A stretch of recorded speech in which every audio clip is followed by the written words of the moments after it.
Varžybos tikrai labai geros, visgi laimėjom, patekome į finalą. Taip, kad jau mažiausiai turim antrą vietą. Ką noriu pasidžiaugti tikrai savo komandą, susirinkom gan gausiai šiandieną. Ir pergalė gan solidžia persvara. Tokių nebuvo. Pirmas varžybos tikrai buvo daug sunkesnis negu šiandien, aišku, ir pas juos nebuvo. Nebuvo kelių pagrindinių žaidėjų, bet čia ne mūsų problemos, todėl džiaugiamės, kad laimėjom.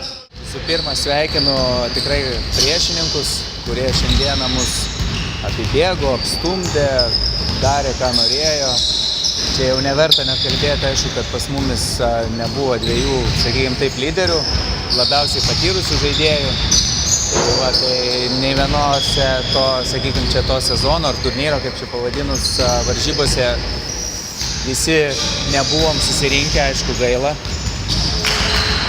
Čia, kaip sakant, po tokių varžybų, po kurių nieko nenoris, čia daug šnekėti ir pasilaikysiu, kaip sakyti, viską geriau savo. Ačiū varžovams, ačiū, kas atėjo iš komandos, tai tik tiek.